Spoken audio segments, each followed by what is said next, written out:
Hi Sirish, welcome to Overdrive. Today you're going to show us around the Ameo Cup car for 2018. We would like to let our viewers know, on the face of it looks very similar to the road car, to the road going Ameo that we see around. So if you could give our viewers a reasonably good idea of what this car is, what makes it so different from the regular Ameo. Sure. So essentially, when you look at it externally, you're right. It is exactly the same as the Ameo you or I could buy from the dealer, but that's where the similarities end. What we do is we start off with the chassis of the Ameo, which is already one of the best in class. So the first thing that we do is add in our roll cage, which is to an FIA standard, which is also homologated by the FMSCI. So this structure, unlike what everybody else does, our roll cage actually also helps improve the structural rigidity of the car. So in addition to being just a protection system for the driver, it actually connects the front suspension mount with the rear suspension mounts and increases the overall chassis stiffness by quite a bit.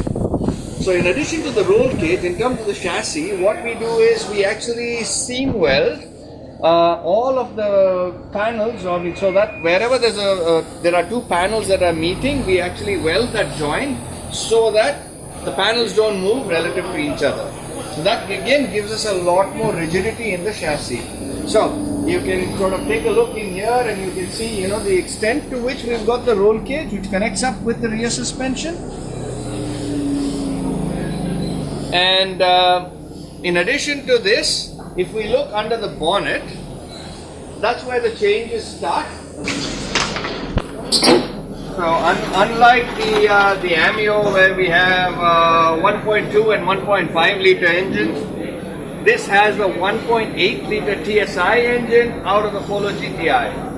And unlike the Polo GTI, which is around 192 horsepower, this engine is producing about 205 horsepower. And the Polo has the DQ200 gearbox, the DSG gearbox. In this case, for the first time, we've actually got a pure racing sequential gearbox. It's a 6-speed gearbox made by a company called 3MO. And in terms of the engine, this is as the engine is on the road car. Absolutely no modifications done to it. We do have, however, a racing air filter to help it breathe a little bit better. And other than that, we've got this is sort of the basic of the drivetrain in terms of the drive shafts and everything. That is what we use on the road car. So it tells you something about the standards to which our cars are built. So when we look at the suspension over here at the wheels, you'll notice that we have a 17-inch wheel, which is shot with MRF racing slicks. Of course, you can't use these on a road car. And you've got a very, very nice big brake rotor over there, which is 334 mm. And this is again something that comes out of our parts bin from a different car. But it is good enough for us to use on a race car to slow it down at this track from 185 kilometers down to 70 in less than 50 meters or so. So we've got this, and inside we've got the KW Racing suspension dampers, which are two-way adjustable. And they partnered with iBox Springs, gives us a complete range of adjustability to make sure that we get the handling right for the track that we're at. And also we've got a different top mount over here, which gives us the ability to adjust camber on the suspension. And unlike our road car, the race car also has rear wheel discs. And the axle that we use on the race car is slightly stiffer than the road car, so that we again improve the dynamics of it on a racetrack. And then the other thing, the most obvious thing that everybody notices when they see the Ameo Cup car is this big rear wing that's on there. And the reason that this is there is because we are trying to generate a little bit of additional downforce on the rear to settle the rear of the car down and to make it a little bit more stable, more comfortable for all of these guys to drive. And having the rear wing, if we look inside, we've also played around a lot with the weight distribution in the car. So we've got in here, for example, the rear windshield washer tank is over here at the back. And if you look inside, you'll notice that we've got the battery and the fire extinguisher mounted in the rear wheel well behind the rear axle center line to again give us the weight distribution, to give us the dynamics that we are trying to get.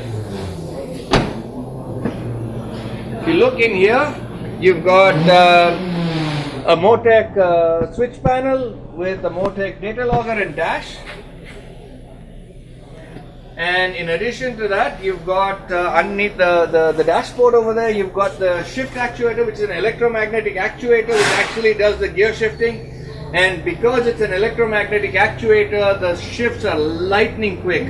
All of this is controlled by our Motec ECU that's on this car, which is different from our regular road car.